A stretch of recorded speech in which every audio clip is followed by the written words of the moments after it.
I still love that thing. Thank you so much, Ming, for doing that. Oh, come on. Anything for 3 Alarm, anything for Scott Hoverman, anything for the Hoverman family, and anything for you, my friend. Oh, and then my daughter should be commenting in. I was trying to get her to hang around for a little bit. Oh, here's Mike. All right. There he is. Hey, boys. How's it going? Oh, hold on. Let's get this up a little bit better. There we go. Are you so last I heard you were making dinner. Are you grilling? Yeah. Dude, what do you make it? What do you put in the grill? Putting burgers and dogs, man. What else you'd put on the grill? Why is the camera on you then? We want to see the food, man. Yeah, the food's got about like more important. There we go. There we go. Okay, well, it's charcoal. There we go. Is that matchlight? It's bad for the environment, Mike. The matchlight's bad for the environment. Fuck the environment. All right, how about fuck the environment? I don't burn your hand like Scott did because yeah, I know. It'll be a bad thing. How you been, Mike? How you doing? Thanks for doing this. But yeah, Ming just what was it? 7 minutes ago, Ming. Yeah. He's like, hey, hey, we got an appointment. I'm like, all right, great. Well, yeah, I don't want to interfere with the barbecue unless you go send some over here. You're invited, but I mean, you know, my oldest son is becoming more socially conscious, so I've got a bunch of Beyond Burgers, Beyond Meat. No way, is he going vegan? No, but he wants to. He's flirting with going vegan. Whoa, have you tried these yet? I hear I've had the Impossible Burger. It's good. Impossible Burger is full of soy, and Ming, you're gonna have nice big boobies. I'm getting there already. Well, Attaboy. Actually, it's really funny. Over the everybody's talking about how much weight that they've gained since the quarantine. Sure. How have you been? I have lost weight, so I'm like, oh, okay. Yeah, man, you're eating like beet juice and whatever. No, I did the juice thing for a while. We were doing fresh juices for close to like 2 years. Then I went to the Little Silver vegan store and I got a juice and I yacked up my brains. Oh my, horrible. Right. Well, I was going to ask you, like, did you like crap your pants too? Because no. With all the juice going through your system. Yeah, it kind of runs. I'm like, oh my God, I'm bleeding out of my rectum. No, that really didn't happen. I remember though, was it Winding Gyre Cacophony? You see, Alfred is serving Bruce Wayne a green juice. That's his after a night of patrol. Alfred gives him the paper and a green juice. I think so. Yeah, I think it was probably higher. And, I think the reason Kevin wrote that was Kevin was drinking a lot of wheatgrass shots at that point. Wheatgrass. He's not finding marijuana or anything in that, right? No, not at all. What was it? Was the baked potato chips had the warning that may create anal leakage? That was Olestra. Yeah, that was that weird fake oil. I like them. My ass never bled, but maybe I was just lucky. They're downstairs. Downstairs or upstairs? You haven't been doing it right. Yeah, but you're getting a look of Mike's palatial backyard where Ming, Jason says then you haven't been doing it right if you haven't got the anal leakage. I haven't been doing it right. You haven't seen my backyard in a while. Hold on, I'm going to show you. You'll come around. All right, ladies and gentlemen, here's the tour of Mike Zapsik's palatial backyard. Look at that. He's got a deck out there. He's got umbrellas. What the fuck? Oh. We've got an English garden back there. It's pretty cool. That's awesome. Mike Zapsik, everybody. Actually, all that comic book man money. Julia Zapsik's going, and this is all stuff we got from garage sales. It's awesome. Nice. Yeah, we got Singer stuff. I got 2 old spindle. Oh, like those big sewing machines. Oh, okay. I thought you meant those big, like, I was like, wow, you got those like cable spools back there as tables. What are you gonna do with that? Are you gonna spin yarn with those? Like, are you spinning yarn to gold? No. Like Rapunzel? No. I would. I got. I could spin some gold. I've got 2 pieces of granite that we're gonna put on top of there and use them as table. Oh, cool. Nice. Wait, I'm gonna bring a friend of mine who happened to be stopping by today that you may recognize. I love it when a plan comes together. Here we go. There you go. Or here, you can sit down if you want. It's guys, this is Jason London. Oh, wait, what's up, my friend? Oh, Hello, guys. How you Friend of doing? the family, my friend. Come by and say hi. So. I use him. I use him for his printer and scanner. Oh, we lost Mike for a bit. That's all right. We use Scott for his booze and his bathroom. So That's okay. I use me for my booze in my bathroom, so we're good to go. Oh, well, all right. and the free pizza. Yeah. and the free pizza is good too. Yeah. It's good to see you, Jason. You too, man. Good, man. You guys take care. Yeah, you too. Be safe. take care, Jason. The stream just keeps getting better and better. It's like you just gonna stop by. Oh Lord. Well, at least we're all in the same Relax. video game right now. Yeah, exactly. Simulation. Good seeing you, Jason. You too, guys. Take care. You too. Pleasure. All right. We'll see you. All right. That was cool. What's that? That was cool. You really don't know who might stop by. You really don't. No, you really never do. I mean, of course, these two I see all the time. So I mean, the matter of fact, like Krista ended up calling him yesterday to tell him Happy Father's Day to her second dad. So.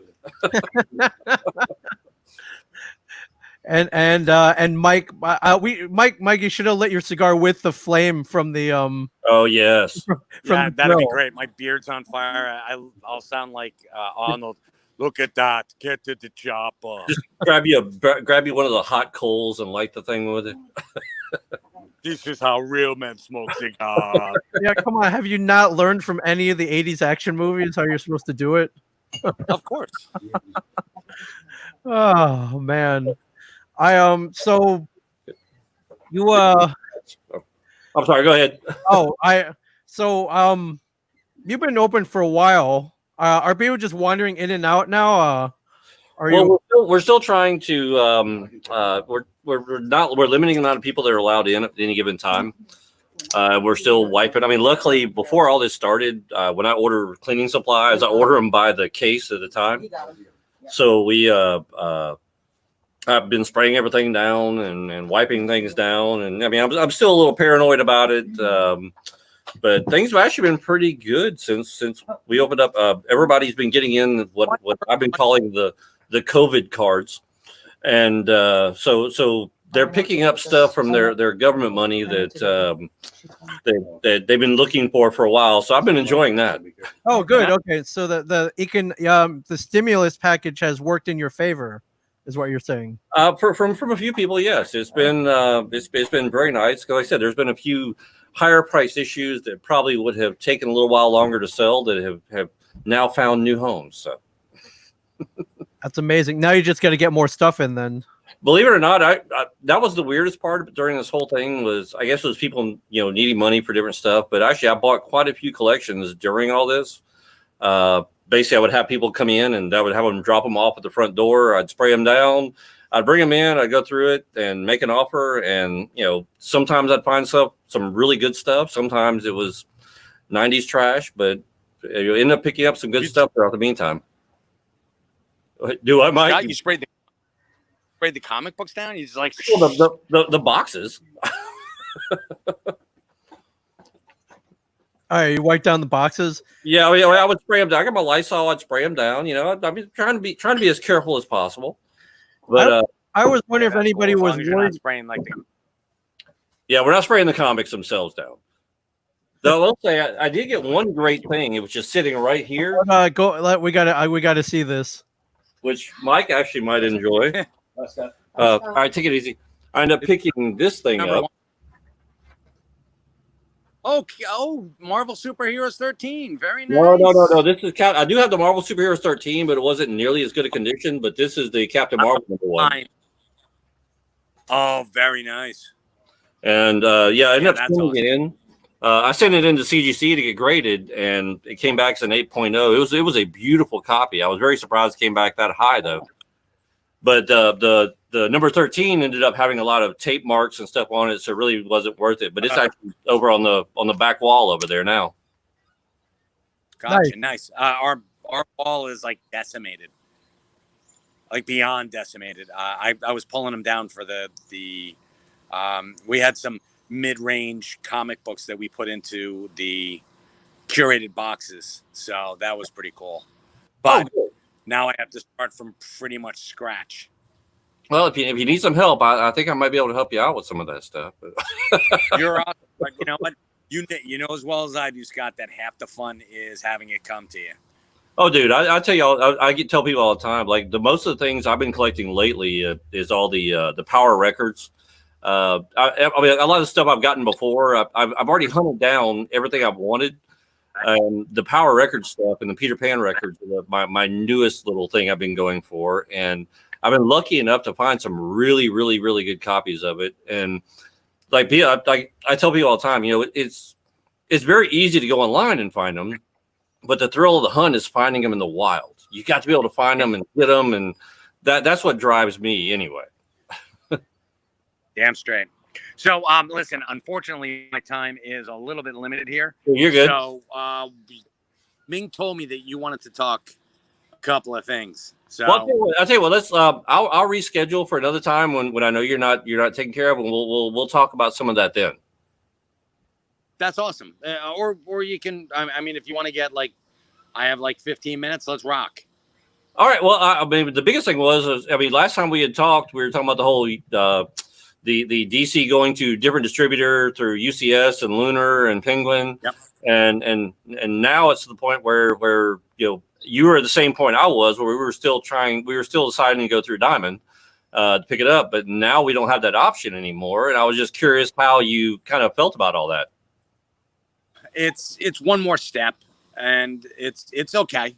It's not really that big a deal for us, because now we've got everything. We've got our infrastructure in place. We've got our we've got our carts, and we can do it just like we did with Diamond. So for me, it's just one more step, Right. But it's a big a deal, and they've been really good about getting stuff really quickly to us. So, we finally we actually ordered one thing from them, before Diamond, shuts down their DC stock. So, I haven't had a problem yet. Well, I've been the same way. Everything that's come through, I mean, we've been dealing with them for, I guess, about 2 months now. And so far, everything's been going. I mean, the only thing I'm worried about, I still have yet to figure out a way on dealing with shortages and damages and things like that as far as reporting those. Yeah, I think you have to email the people. And, I'm hoping that they're as conscientious, because when you're talking about Diamond, you're talking about, how many thousands of comic book stores, or at least before the COVID, there were 2,000 comic stores left in the United States. They've got 2,000 accounts that they have to, make sure that they get right. And mistakes are going to happen. I mean, it's simply the way that business goes. Mistakes happen. And I get it. I never got angry at Diamond because they shorted me something. Right. Because they always made it right. Well, the other thing I loved about the other thing I wanted to talk to you about was there's a very kind of pivotal issue from Walking Dead that's coming out that here's Negan lives. I don't know if you've seen that. The weird thing is, it's going to be based off of your orders from Walking Dead. Now, granted, you can do reorders other than that, but it's what you're initially going to get is going to be based off of your original orders of Walking Dead, and then you're also going to be getting 2 silvers and 1 gold, or whatever. Yeah, it's 2 gold, and it's based on your orders for 193. Yeah. But have you seen the prices of what some of that gold's going for already?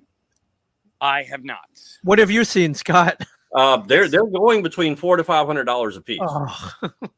That'll work. But I will tell you that. But that's all pre-sales, and I don't know. I'm one of those old school guys. I'm kind of worried because, like I said, you never know about shortages, damages, things like that, and I don't want to pre-sell something like that, especially that high dollar an item. On a chance that it may come in damaged. Yeah, if you get it, it's a 9.8, not a 9.8.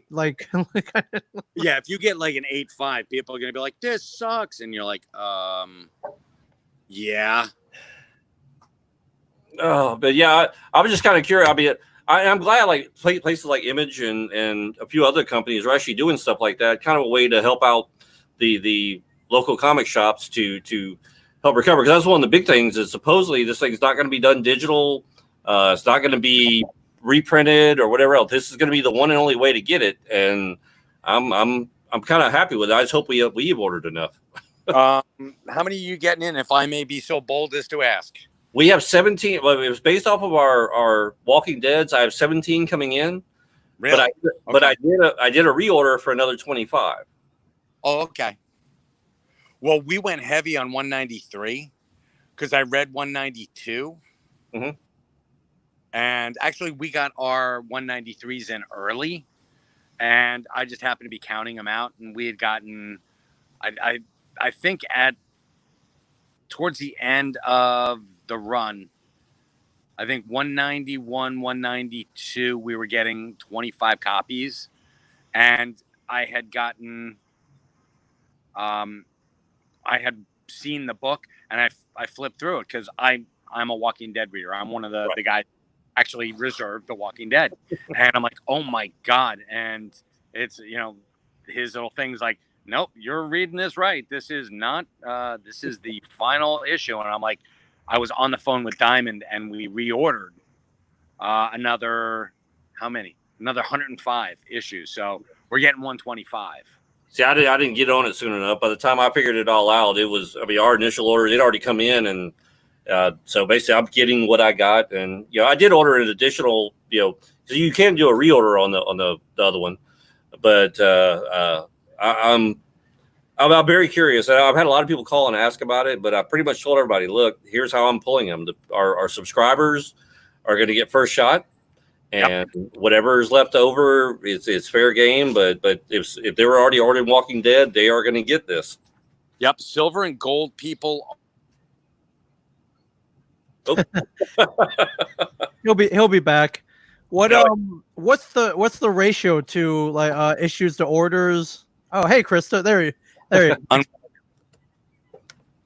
Mike's back. He never left. He could hear you. Oh, okay. So yeah, that's what we're doing. We're doing the everybody gets their, anybody who got Walking Dead gets Walking Dead, but the silver and gold are going up online. I mean, that's the only way that it can be fair. Now, are you planning on? So this is one of the decisions I'm kind of coming up with: is should I hold on to them and send them off to CGC, or do I sell them outright? Now, if it were up to me, which it isn't, I'd do that. Yeah, I would say, and because this is the last. My analogy is it's Stephen King's Wind Through the Keyhole. You finally get to see the Dark Tower. You get one shot at it, and it's I would personally, but Walt's like, let's get in, let's get out.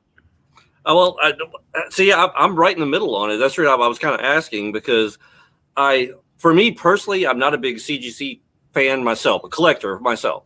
I am somebody. I want something that you can read, and considering this is something that supposedly is not going to be digital, not going to be, you're not going to be able to read it anywhere else. It's the only way you're going to be read it. To actually slab it is going to be a disservice to anybody that's a Walking Dead fan. True, but I mean, if they get silver, so if you give them a regular copy with the gold and silver, then there you go. You know what? I like that idea. I might have to do that. I like that. I'm glad I was able to help you, Scott. Yes, you did. You helped me tremendously. That was actually a phenomenal idea. It helped quell a conundrum that I had going on. So, well, I mean, in the end, why are they coming out with silver and gold editions? It's cha-ching. Actually, no. Quite honestly, if you read the thing for it, which Michael tell you probably read it, it really is a way to help retailers out to kind of recoup after some of the stuff going on. Sure. They realize they are creating a very limited edition collectible in order to help retailers. That's cool. Get a little bit better off than what we were after everything we've gone through. Right. Yeah. Which, God bless Robert Kirkman, just a great guy. He and it's Charlie Adler. They're princes among men. Well, yeah. The best part is, there's a lot of other companies and they're doing a lot of the same thing. Unfortunately, they just don't have the popularity that Walking Dead does behind it. the cachet of a Robert Kirkman. Yes, Exactly. So I, honestly, I'm very happy over it. I said just I was just kind of curious what I was going to do with it, but yeah, I kind of like the idea better of sending a regular issue along with it if I do get it graded. So yeah, that's a smart. Yeah, I don't think anyone would look down on you for grading those silver and gold copies by any means. All right. Well, Mike, I know you got to get out of here, but thank you for stopping by, and we will talk to you again pretty soon. I'll schedule it again sooner next time. Yeah, I'm sorry we didn't. I'm sorry that I didn't know about this until 7 minutes ago. So I'll get with y'all pretty soon, though. I'll give you a shout. Mike, don't burn your hand because Scott did that already. Yes, I know, and I'm not one of those guys who follow. I'm not a follower, Ming. I do my own thing. Maybe I'll burn off my eyebrows. What do you think, Scott? Just eat your hamburger and hot dog. Or I'll do that. Mike, before I forget about it, before you go, I do want to talk to you about something. I talked with Ming a little bit earlier before we went live. I do want to talk to you about something. So I may give you a call either tomorrow or later on tonight. All right. Fantastic. I'll be around later tonight. So give me a call. All right, bud. All right, guys. Thanks. Take care. Bye. See you later. Mike Sapsik, everybody. Mike Sapsik. Just always behind a grill or something. You can't stay away from the chef life. You know what? Honestly, I don't mind that at all. That's one of the things that if we ever get Mike down here, I want to hook him up where we can take him out and do like a cook off somewhere and get a Zapsik burger going or something like that. If that happens, like Mike, just whip up a 3 Alarm Comics exclusive hot sauce for Scott. Ooh, I'm game for that. I'm good for that part. For Scott, for Krista, for everybody. I think I think that fits the theme. Hot sauce, comics, fire.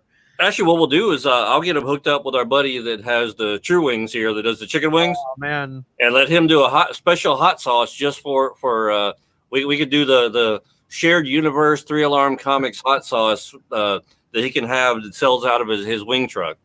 We did one. He did one for New York Comic Con a couple of years ago, and the label was it was Aunt Brew and Uncle Owen on fire. Yeah.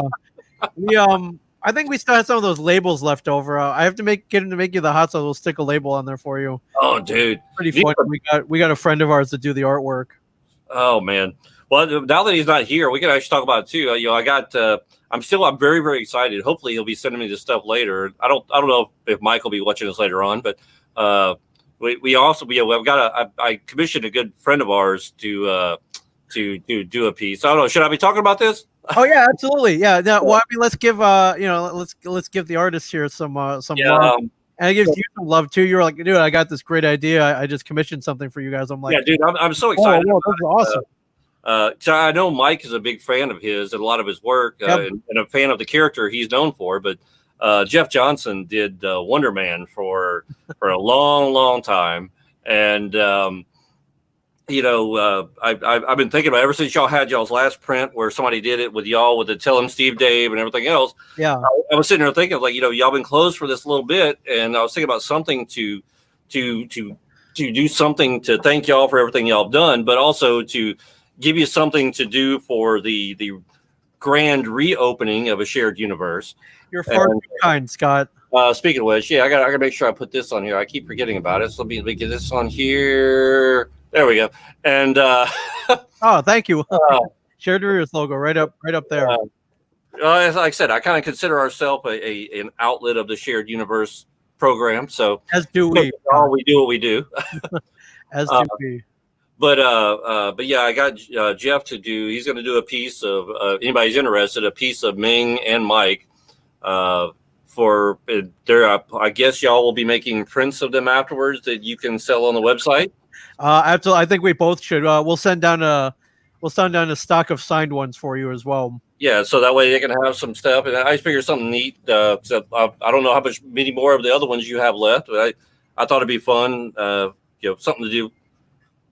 I can't thank you enough. I can't wait to see what this looks like. Dude, I'm actually probably more excited than you are.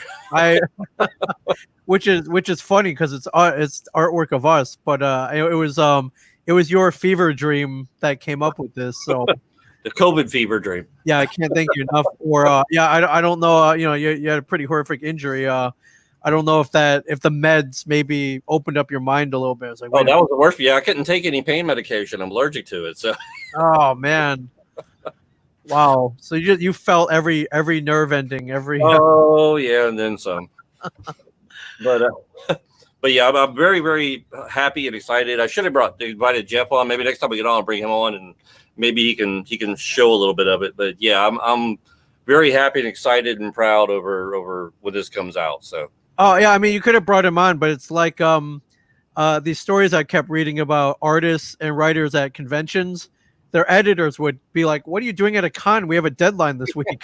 Like, why are you doing commissions for everybody else? You should be working on the book they have a deadline on." And they would.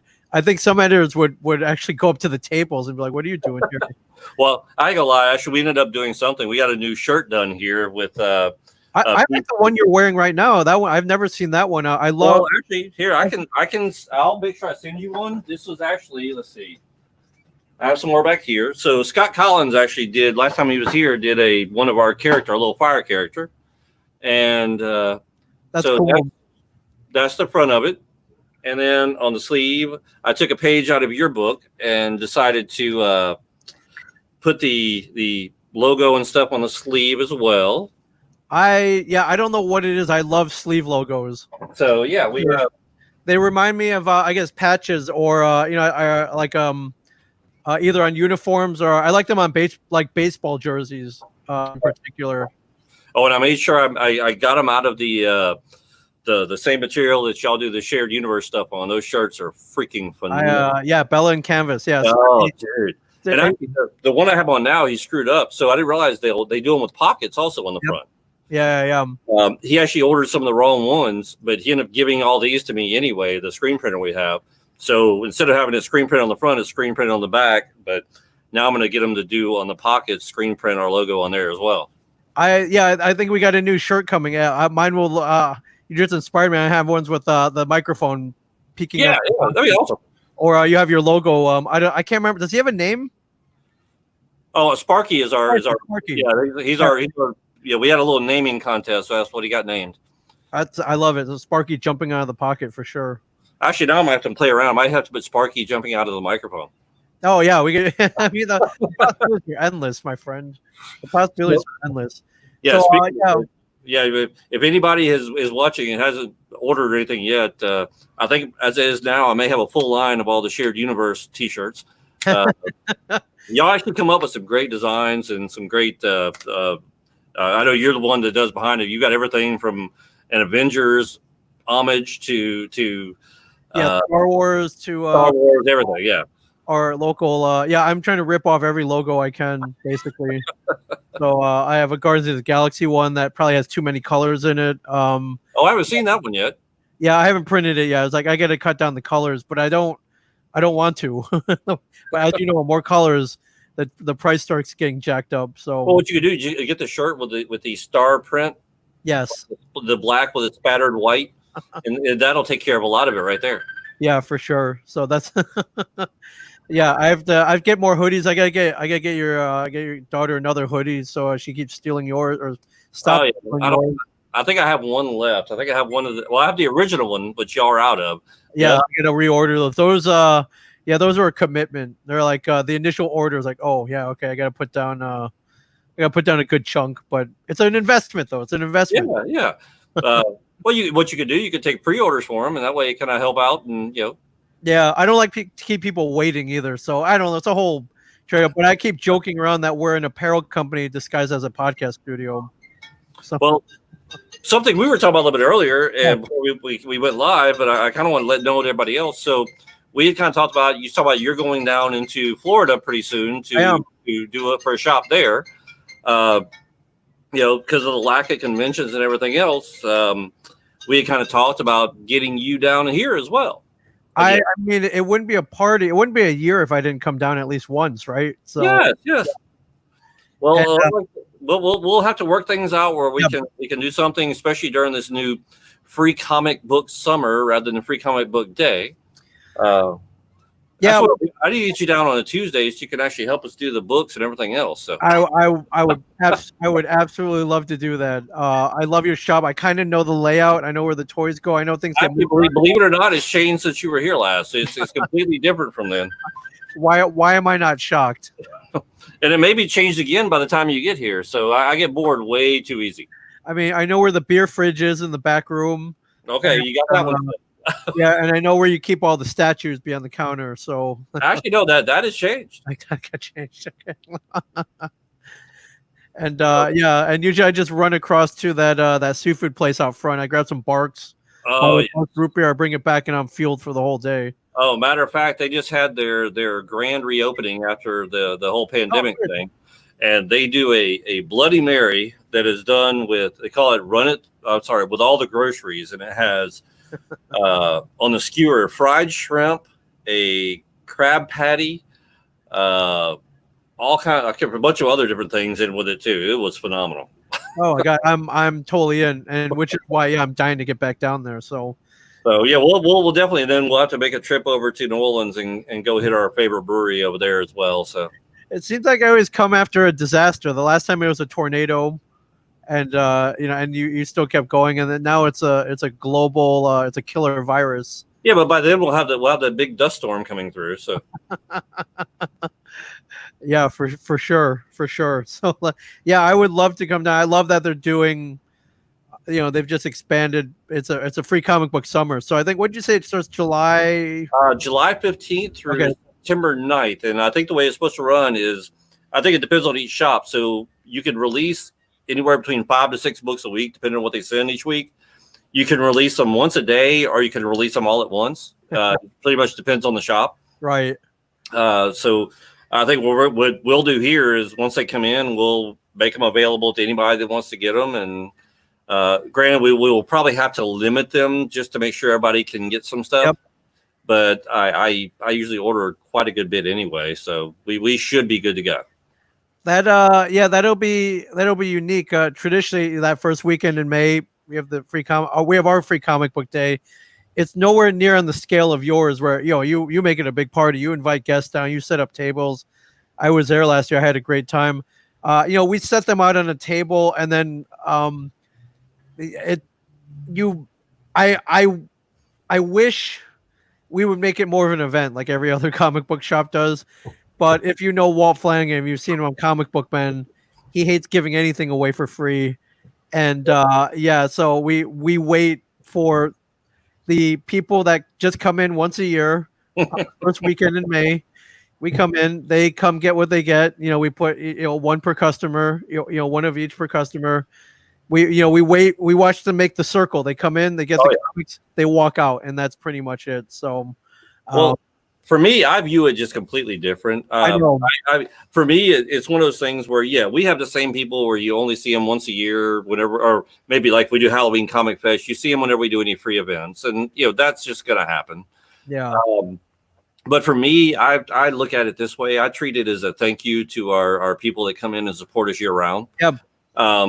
Believe it or not, it is not a lot of people think so, but it's not a big money making weekend for us. A lot of times it's even a loss, considering the talent we bring in and paying for hotels and everything else. And it's actually usually a loss for us that weekend, but it is also a way to see the faces of the people who support us year round, and the smiles and the happiness that they feel. That's, to me, that's what it's more about than anything. Yeah, for sure. And you put on a heck of a show, my friend. And I think the thing a lot of people don't realize is these comics aren't free. Right. The retailers have to buy them still. So they're not free by any means, but they say free on them, so they're free to the public. And my favorite thing is when people come along and just start grabbing books out of the back issue bins. Oh, it's free comic book day. Here, these are all free. No. Those you have to pay for. So I don't know if they've actually run any metrics to see if any of those people buying the free or not buying, but grabbing the free comics actually come back and become fans and add to the industry. I imagine it happens. I was actually talking to somebody just yesterday, or day before yesterday, matter of fact, about the same thing. And honestly, thinking back, I can honestly say I don't think we have had a single person who has showed up for Free Comic Book Day ever become somebody who repeats coming back in, other than the once a year for Free Comic Book Day. Right. But maybe they tell a friend. It's good marketing in the long run. It is. It's good marketing. Like, I mean, perfect thing. We had a kid come in the other day. He was, matter of fact, his mom commented when we announced the Free Comic Book Day summer on our Facebook page. And this is the reason why I do what I do. This lady and her kid came in, and I'm guessing he was probably around 11 or 12 years old. And he was a pop collector, and they came in, they looked around, and he started looking, and he found a few of the pops that he wanted from here. And he walked up, and his mom said, well, go ahead and ask him. He goes, yeah, I kind of want to talk to you about something. I'm like, all right, okay, what do you want to talk about?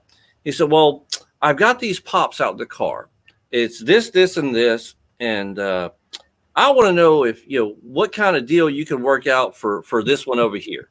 I think it was the I Am Iron Man, and I think retail on it's like $14.99 or something like that. It's one of the more expensive ones for the previous exclusive ones. So he brings them in. There's some of the GameStop exclusive ones he brought in. And I looked at them and I looked them up, and he's like, well, I was thinking we could just do one for one.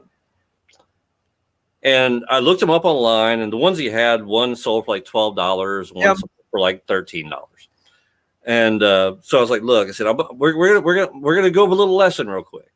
I said, honestly, even if this one was worth $15, I said, normally I would never do this. I said, I would not do even swap because, we're here to make money. Mm-hmm. I said, but the fact you had the gall to come in here and ask about it, and the fact that you decided, that this is something you want to do, I said, you know what? We're going to go ahead and make that deal. And we just did the one for, I traded, he got the better end of the deal. Sure. But the thing is he was so happy, and to see the faces on the kids that do stuff like that, because that's the one thing I think that's being missed out on things in today's market is we with the next generation being so video game heavy, we kind of lose sight on the fact that these kids also like some of this stuff as well. And to foster that feeling into the next generation of kids, I really enjoy it. Just think about this. That kid left the house. He left his bedroom. He left his, he turned off his PlayStation 4 or his Xbox, left the house, came down to 3 Alarm Comics, and got a pretty good deal. I think he's going to remember that for time for sure. He came here with a purpose in mind, and he was going to get it whether he regardless whatever happened. So, and he did. He got the deal. Yeah. So the hope is he doesn't get so inspired that he ends up opening up a rival store across town. And honestly, yeah, that was one of the things that Mike will probably tell the same thing. And if we ever get Walt on, he'll probably tell you, if you like money, this is the business not to get into. Yeah, which is why a guy like Walt Flanagan will fight tooth and nail over every dollar, whether it makes him look good or not. And as you saw on the show, that's Walt Flanagan. He's fighting for every dollar, and he's no matter how if he's fighting for $1 profit or $1,000 of profit, it's the same for him. It's profit. And that's the biggest thing is like luckily enough for me, where like I said, I have another job, which I say my real job all the time that pays my bills and everything else. I do this because I love it. I enjoy the people. I enjoy the camaraderie. I enjoy the industry. I enjoy the friends I got to meet because of it, like you and Mike and a lot of the comic book talent. And I wouldn't trade this for anything. But I've also said the second it's no longer fun is the second I shut the doors. Yeah, absolutely. So hopefully that fun goes for a long time. Oh, it has. It's been going for close to 20 years now. So. Yeah, for sure. So I a couple of years ago, I happened to be up in San Francisco, and the San Francisco Giants, the baseball team up there, happened to be doing Marvel Day, and they had invited Sean Gunn, what was it, Tommy Flanagan from Sons of Anarchy, and Max Hernandez. So 3 guys who have been in the Marvel Cinematic Universe movies to throw out the first pitch. And I happened to be up there, so I finagled my way in there as well. And somewhere in that whole day, I meet a guy. He's like, "Hey, my name is Joe Field." I was like, "Hey, nice to meet you, Joe. My name's Ming. I was on a TV show, Comic Book Man." He's like, "Oh, my name's Joe Field. I founded Free Comic Book Day back in the '70s, or in the I guess it was actually the early 2000s." Yeah, it was. Yeah. But I was like, "Holy crap!" So I was like, "What inspired you to create this?" And I can't remember if he had a store or he had some kind of marketing background, and he had come up with this, and somehow it caught fire, and it was pretty cool to meet the guy behind the Walt Flanagan's once a year misery with what was going through my head. But inaugurated May 4th, 2002, not the 70s. So May 4th, 2002. Yeah, it was early 2000s. It was I guess it was coincided with the opening of the first Spider-Man movie, the Tobey Maguire one.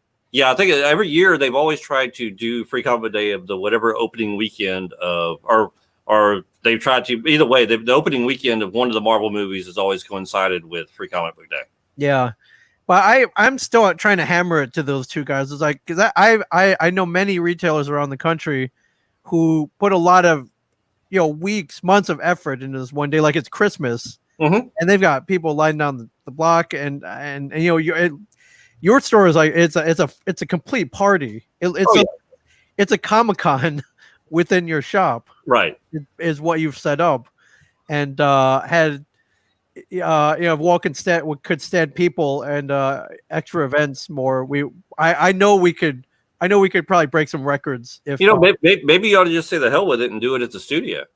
Yeah, you could interview people as they come by. You could set up out front just like you've been doing the past few nights. Yeah, set up out front. You could, as the line goes by, you could be interviewing people. Yeah, it's not a bad idea. In Red Bank, and there was an episode about it. There's an annual sidewalk sale.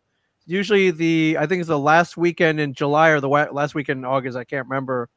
And the store really doesn't have anything to do with they don't want to have anything to do with it. One year I tried to sell comics out there and didn't make a lot of money, but I thought it was a good marketing ploy for sure.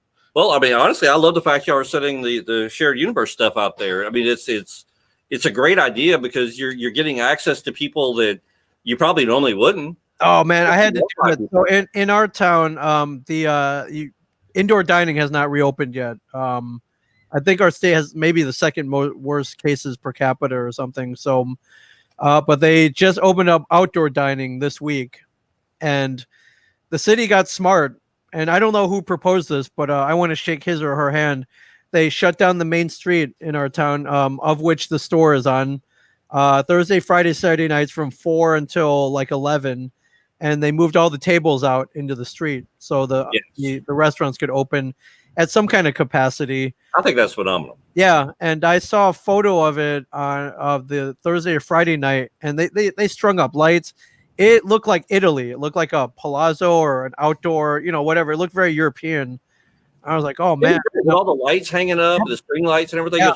The pictures I saw were phenomenal looking. Yeah, it looked great. So, I'm barely waking up. I'm looking at this phenomenal photo that a friend took of, and I was like, wait a minute, why aren't we out there? We should be out there. So I called up Mike and I'm like, hey, are there any rules as to how business can set up out there? Is it limited to restaurants? Do you have to buy a permit or something?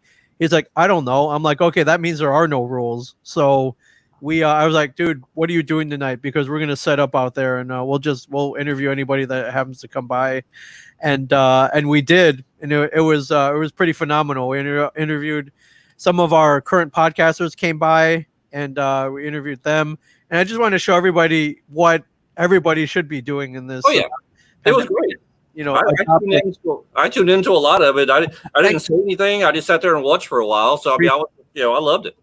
I appreciate that. And as I was packing up, I was like, hey Mike, you want to do this again next week? He was like, hey, how about karaoke? I was like, dude, yes, I know. Everyone knows us knows.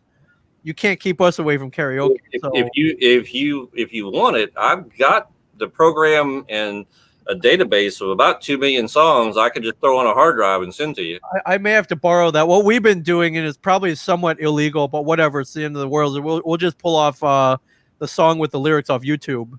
Yeah. Well, there's also there's an app you can do. It's actually, hold on. I think I've got it on here. Scott's got all the major karaoke apps and Well, it's one you can pay for. It's called Carafun. Carafun. Yeah, Karafun. I am familiar with the And that's got you can get a license for a weekend, for one night, whatever, and it's like $5, and it's the $5 license is intended for just home use. But the shop is your second home. Right, exactly. And we're not, it's not for profit. I think what happened was we noticed as the night got later, there were people coming by. I was like, hey, can I be on the podcast? And we're tipsy. Oh, you can't beat drunken karaoke. Right. And some of the restaurants were doing drinks to go in like Capri Sun pouches. Oh, shit. So that was good. And I was like, wait a minute, what goes hand in hand with public intoxication or tipsiness? What if we set up a karaoke setup out here? And we could, that you could set a little tip jar out front. You'd probably make a killing. I may consider that. Yeah. The other thing I was thinking about doing is just opening up to see. I was like, surely there's got to be some local karaoke DJs who have been out of work for the last 3-4 months. Maybe somebody would want to bring their setup over, but I've done the makeshift like YouTube. Yeah, unlicensed, partially illegal setup, and my dream is to be able to stream these things on like a Facebook or something. Yeah, how legal is that to do though? You can't. The Facebook bots catch it pretty quickly, and then they just shut down the stream. Well, see, I was going to ask you about that. So, like one of the guys who's a good friend of mine, Ken Gustafson, who does it's the quarantine cocktail hour, which he's been doing since the start of this stuff. Yeah. He does, but it's not karaoke. Basically, it's him singing, but he does his own. He plays the accordion, the keyboard, the guitar, all that stuff, and it's being streamed and everything else. And so far, it hasn't been an issue. Yeah, I think he's good. I think what Facebook and a lot of these streaming programs have set up is like a Shazam type program. And once that pattern gets picked up, I don't know how they do it. I think it's alien technology for sure. Once it picks up a certain amount of minutes or whatever, they're like, all right, they're playing illegal music, we're going to shut that stream. Well, that's what I was wondering about with him. See, he's playing other people's music, but it seems to make it. I don't know if maybe they've laxed it since all this stuff has gone on. I was hoping for that, and it doesn't seem like they've had. So he's found some kind of clever way to get around it, which is cool. So maybe it's the fact that he's playing it maybe a little bit out of tune, or a little bit not out of tune, but off key, or maybe not scale or something. I don't know. Different pitch. Yeah, something that brings it off just a little bit enough where he gets away with it. Yeah, my thing is if we just sing it bad enough, we'll be okay. Which we will. So about 99% of it will be fine. Yeah, for sure. So I see our friend Claude Parrish is over here. It says send Mike to the shed, which that's a definite. That's a definite. I'm having too much fun. I forget about this. Oh yeah. No problem at all. No problem at all. So. Claude's left a bunch of. Claude is a top fan. It says here on Facebook. Actually, Claude. Actually, he messaged me not long ago. He goes, I hope Ming and Mike are getting upset at me. He goes, I've been on a lot of their streams lately. Oh, no, not at all. Crazy. Not at all, dude. The more you talk, the better off it is for everybody. Oh yeah, the more the merrier. The more questions you ask, the merrier. The more comments you throw in, the merrier. And you never know. You might see Mike cooking hot dogs in his backyard. Exactly. You might see Jason London just stop by randomly. He's a character. I love that guy to death. He's like I said, he's part of our family. Him and Jeremy both. I love both of them. I will fight tooth and nail for both of those London brothers. So. Yeah, they had a blast. Jason did probably his first convention he's pretty much ever done was at PizzaCon last year, and he absolutely loved it. He's one of those people. He finds it hard. He's kind of like you. He finds it hard to charge somebody for an autograph. Oh, sure. He'll give them away. You almost have to have somebody there for him, right? To take the money, everything else. Otherwise, he just do whatever. Jason's such a good guy and so down to earth. And honestly, I'd like to have him on one time because not a lot of people know, but he's an artist himself, right, and a musician. Yes. So I'd like to get him on. Hopefully, maybe do the same thing and maybe record some stuff because he's got a lot of his own songs. Oh yeah, for sure. And put him on a stream and let people listen and stuff like that. Kind of. That's the worst part. Not a lot of people have ever heard a lot of his stuff. There's there's a lot of comedic things, and there's a lot of really good country music style stuff that he does. That's awesome. I'm trying to remember the one that basically talking about his what was it? How his ex-girlfriend was a crackhead or something like that, and it's just it's just some crazy stuff. Hey, if you can't write a song about that, that's part. It's very cathartic, and hopefully it makes you feel better. So, hopefully, I'm pretty sure he wrote it as a comedic thing and not off of life experience. Because if so, then I feel really bad for him. But yeah, and speaking of which, I saw you did something over the weekend, which I thought was pretty cool. Something I've done in my past. And I don't know if your experience at the firehouse helped you out with this, but you went hatchet throwing. You went hatchet throwing. I found out. So whenever you come down, we'll definitely go there. So it's just down the road, maybe 3 miles from the shop, and they opened up a new bar / restaurant where you do the hatchet throwing. And dude, me and my daughter went up for Father's Day, and we had a blast. We rented the place. I think it's called Skull, Skal. Or something like that, or with the A has a little umlaut over it, yeah. But we went over there. It was like $25 an hour, and you basically get assigned a lane, and our lane had 2 targets. Yep. And after about 45 minutes of going, we were just wore out. Honestly, it's one of those things. If you're going with just 2 people, an hour is too long. You really need to go with about 5 or 6 people, right? Yeah, take turns. But yeah, I decided to try to throw with both hands, and Krista happened to be recording at the time and ended up with double bullseyes on each. That was awesome. You just look back. You're like, I got this. Check out Scott's Facebook page for sure for the video. It's pretty amazing. He just looks back like, no big deal. Oh, you were in your universe shirt too, so thank you. I was, yes. Yeah. Oh, I wear those pretty much wherever I can. They're the comfiest things that I own. Well, except for our own now that we use the same type of shirts. Thank you very much. Of course. But yeah, those are some of the comfiest shirts I own. So those work great. Yeah, for sure. I first started. I went to a con in Huntsville, Alabama. Our friend Jeremy Long, and that was part of like an after hours event, and I went over there. So it's all. They give you a little lesson, and it's all kind of technique and balance, and how how your weight distribution. So I got the 2 down, but I never double bullseye one. So that's impressive. I was pretty impressed by that. It's honestly, I treat it like I throw darts. I used to throw darts for a long time. I was on a league. Right. Really, that's kind of how I treat it. I throw them almost exactly like I throw darts, just there's a little heavier. It's all in the wrist. Maybe. Well, I got a lot of wrist practice, but we'll leave it at that. Yeah. Well, that's why, my friend, and we'll leave it at that as well. So, yes. But I'll tell you, it was probably one of the most fun things. I mean, you get to go up there, you get to have a few beers, throw some axes around, and it was a blast. We had such a good time. Anybody that gets a chance, there's another place over in Pensacola does the same thing. One of the breweries there that opened up, the Perfect Plains Brewery. Actually, if you go out back behind there, they have the whole axe throwing thing back there as well. So, because nothing goes better with a bunch of alcohol and sharp, heavy objects to throw at things. Right, and it's all supervised, ladies and gentlemen. Yeah. There have been a couple scary YouTube videos where they come bouncing back at your face and all that, but for the most part, it's pretty safe. They put a line down. You don't throw them when someone's in front of you. It's pretty. It's a lot of fun. If you haven't done it, you should definitely go do it. And they have one not too far from us, which I haven't been to yet, but we've been invited to go over there. So I think I might want to take Mike and maybe some of our engineers over there, and we'll document it for sure. I'll say that's what you stream from there. Set it up or shoot at the board.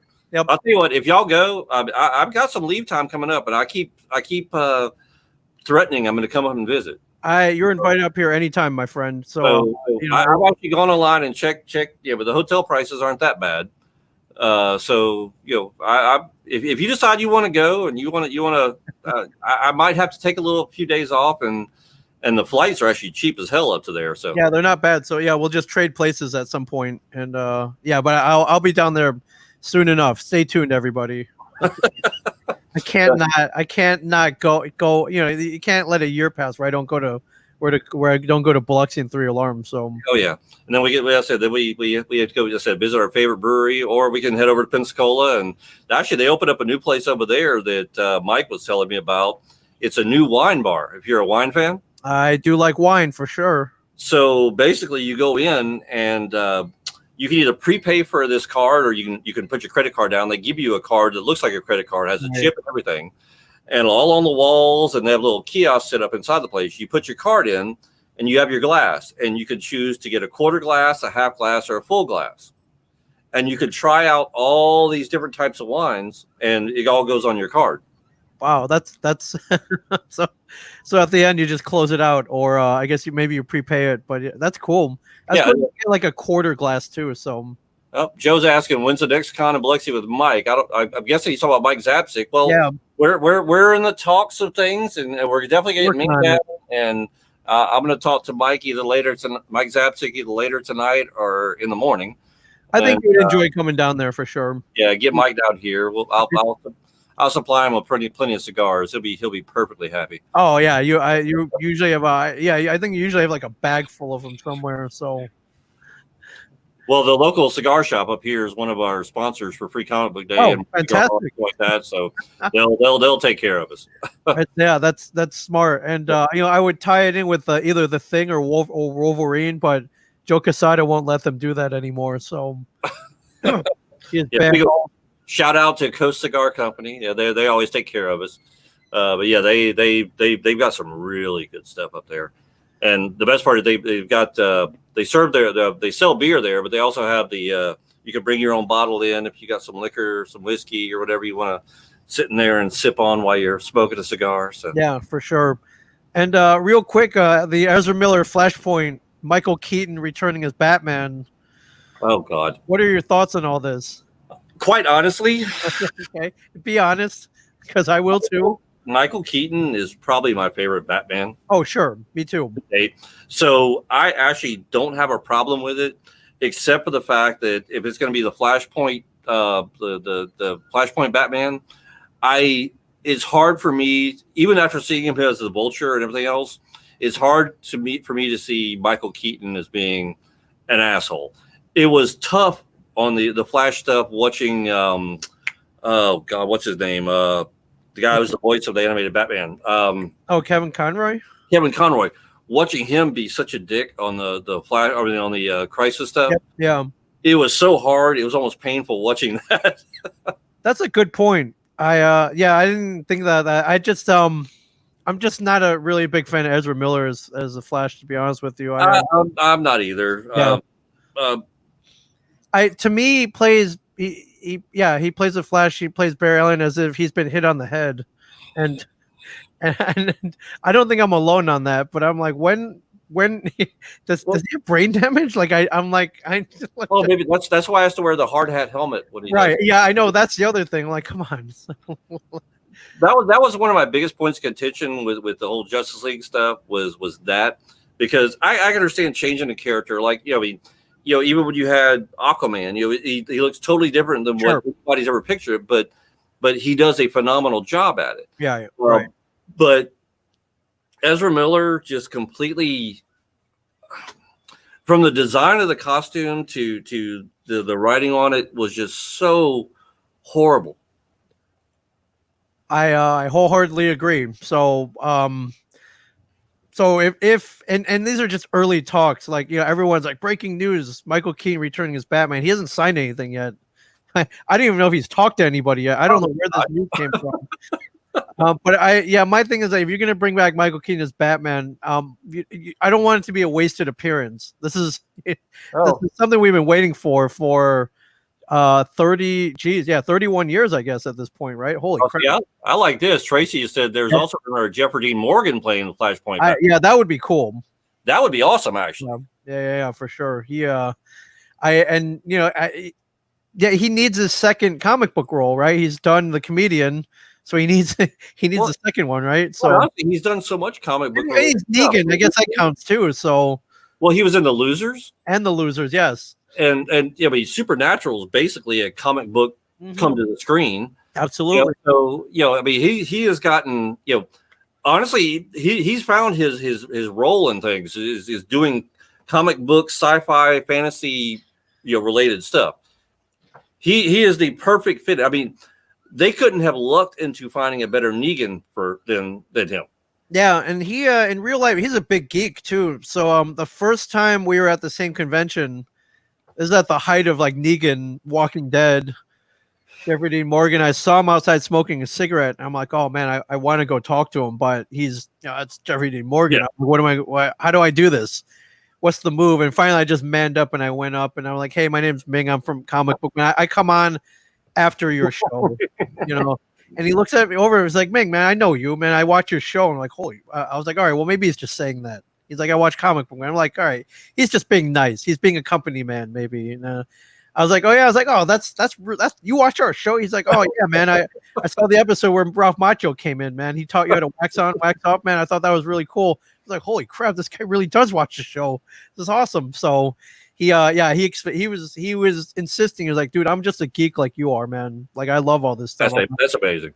And that's cool, man. So that I love it when I know acting's a profession. You got to act. You can and you can act like you're loving the roles that you're in. But if you really love them, I think that even adds even more to your performance. And I think he would be a great Batman for sure. Dude, I think it'd be phenomenal. I mean, him as Thomas Wayne. Yeah. Oh yeah. Yeah. Because I mean you got so basically in the Flashpoint Batman, Thomas Wayne is the Batman. Right. Exactly. Yeah. Just the fact. I mean, he plays such a good rough and gruff character. Yeah. He'd just be phenomenal at it. Yeah, for sure. I'm very curious. I would actually rather see him and just do a Flashpoint Batman and just say the hell with Ezra Miller and don't even involve him. I would be fine with that. Now, who would you choose for the Joker character though? Since Joker would be Martha Wayne, right? Who would you pick as some crazy woman to come in and play? The Joker. Oh man, see that's a tough one. I think no matter who you pick, it's and see, I'm thinking I can't remember her name off the top of my head, but oh my God, the girl from Harry Potter played Beatrix. Oh yeah. I can't remember her name either. I know somebody out there will immediately. Yeah, I mean, she's very famous, but I can't remember her name off the top of my head. But she plays a good, crazy, whacked out, psychotic person. Yeah. Her or Faruka Balk. Faruka Balk, yeah, she would be good too. She would be phenomenal on there. Yeah. So those are my choices. Those are good choices, my friend. Yeah, I hopefully DC doesn't screw this one up either. So, well, I've always said DC is very, very good at doing TV shows.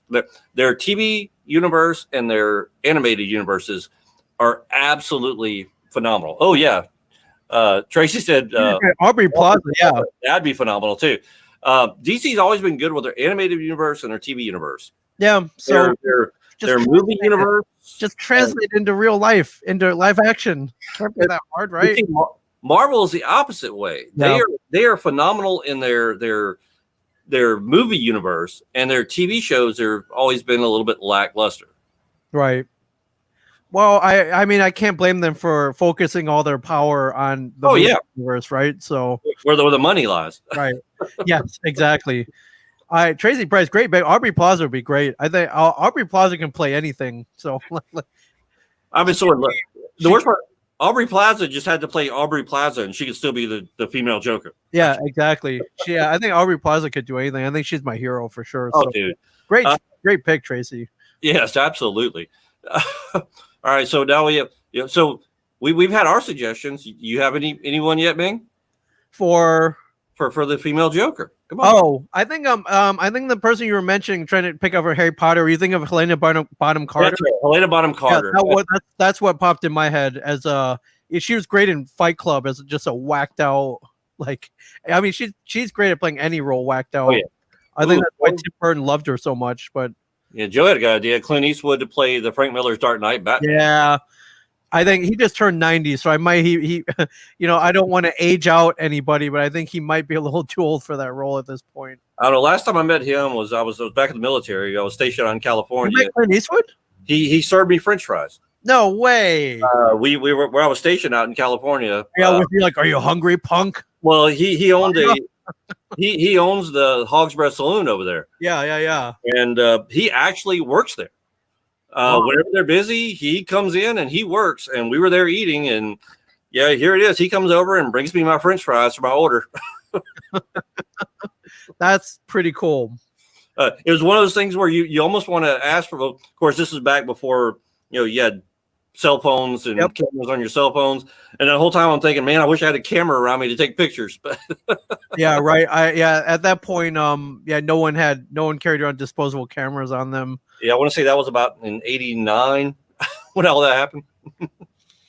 Wow, 89 was a magical year for you then. You're in the military, Batman comes out.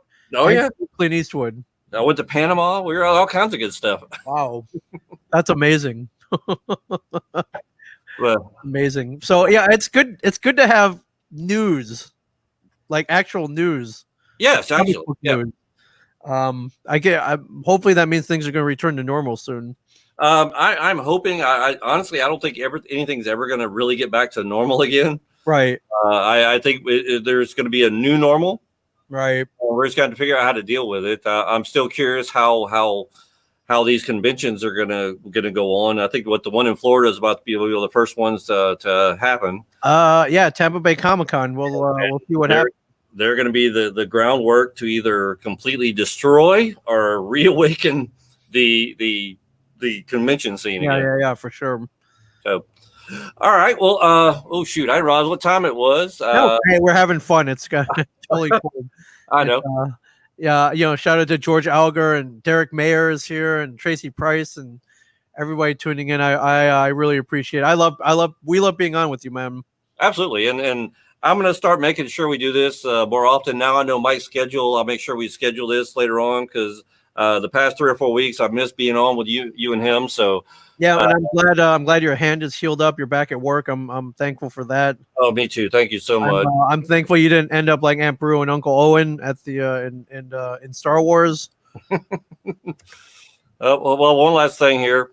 Tracy's asking not to bring the conversation down, but do you think most stores are recovering? I mean, we've been open for a week, so we were officially. The governor said we were able to open at half capacity, masks, everything in a week. People have come in and have talked to Mike. It was pretty decent traffic. Nowhere near what it was before all this happened. I'll be honest with you. I really think probably before this is all done, I think probably about a quarter of the shops are going to shut down. Yeah, that's make it through. But then the other reason why too, we kind of talked about this earlier, is the whole having another distributor for DC Comics. A lot of shops weren't around back in the day when you used to have 3 distributors to do this stuff.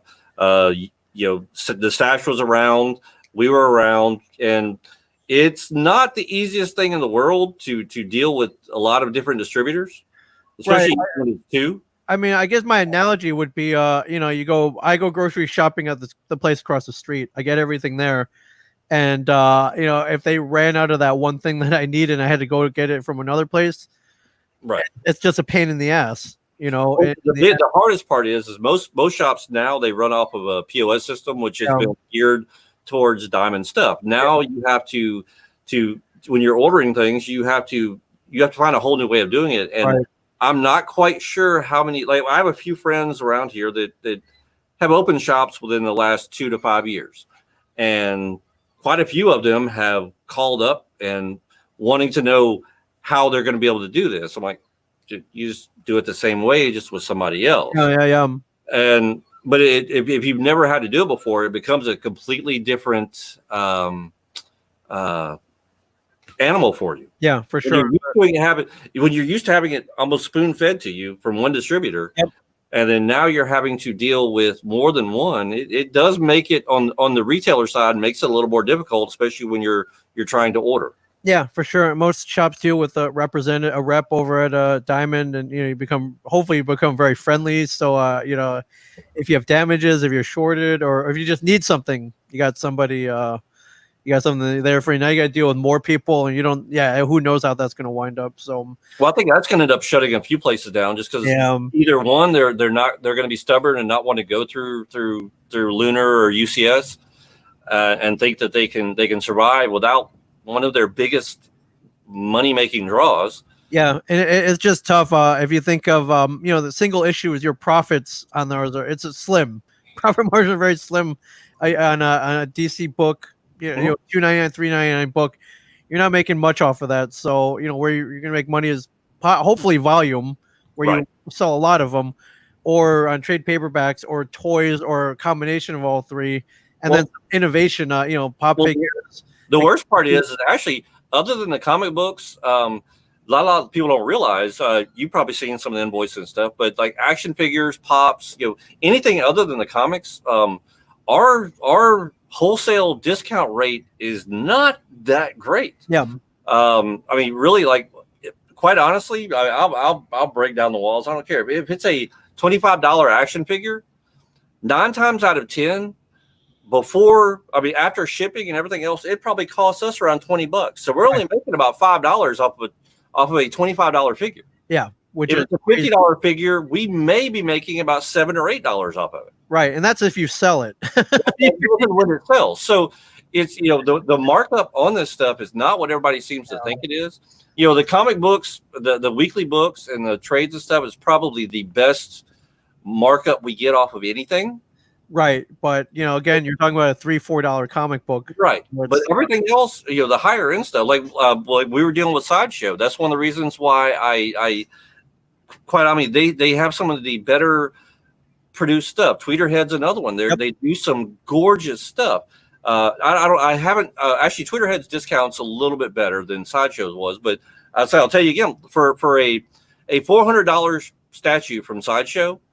Having a wholesale account with them after paying for shipping, my price was about $370 to $380 for a $400 statue. Yeah. So I would be making $20 off of something that I had put $400 into and was without that $400 for 3 weeks before it shipped. Right. Exactly. And again, that's assuming that it sells. Exactly. Yeah. And you're paying staff also to work the store. So yeah, there's a lot to go into there. And now you're factoring in that these shops have been closed for 3 months. Mm-hmm. It's going to kill a lot of them, unfortunately. Well, hopefully, I said the thing like what they're doing with the Negan Lives, and I think that's cool. Things.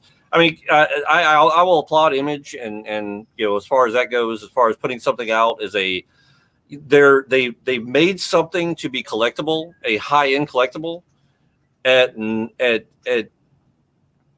aimed at the point of helping the retailers out. Yeah. So I really have to applaud them on that. That's been that's one of the first things I've seen come out that has been phenomenal. The Back to Comeback thing has also been really well as far as with Josh Jeppy. They're doing limited edition covers which has the Back to Comeback logo on it. Yeah, for sure. I think they're about to do a rare item auction in a couple weeks that will benefit retailers. So a lot of the stuff was donated by Steve Jeppy himself out of his own personal collection. So yeah, they're making efforts. I got to give it to them. Like I said, I have my fair share of gripes and complaints about Diamond, just like any retailer in the world. But I can also say that Diamond, I've worked with Capital back in the day before, and Diamond back before Capital went out, Heroes World, and I have to say the people at Diamond, I consider myself very lucky. The person, my go-to person at Diamond has gone so far out of her way, which I actually talked to Josh last time y'all were streaming and Josh was on. I actually had to message Josh directly and let him know about this person that works for him. Oh, right on. Yeah. That's cool. She'll be embarrassed, but Nancy Romer, she's one of the higher ups at Diamond now and should never have to deal with retailers, but she deals with me. Right. But Nancy has been phenomenal. She's gone so far as to, if we got shorted on something, she would contact other accounts to say, hey, do you have any extra? And have them direct mail them to us to make sure we got our stuff. So I can't say anything bad. Like I said, I'll always have my complaints, but I can't really say anything bad about Diamond. No, not at all. So that's cool. That's cool. So, to answer your question, hopefully, we're fingers crossed. a lot of these smaller stores will be able to pull through them. It's going to be difficult. We'll Yeah. see how things go. Actually, I think the smaller stores are probably going to be easier to pull through than some of the bigger stores. Yeah, they had just so much volume that they weren't able to move in the last few months, That's the problem. and higher rents, and just more to worry about. And losing customers during the meantime and everything else. If you only have 50 subscribers and you lose 10% of them, that's only 5 of them gone. Right. But if you got 5,000 subscribers and you lose 10%, now you've lost 500 people. That kind of It's chunk, for sure. So, fingers crossed, everybody. All right. Well, everybody, thank y'all for tuning in. Ming, thank you for sticking around with us. Thank everybody. And we will talk to everybody later. Thank you again.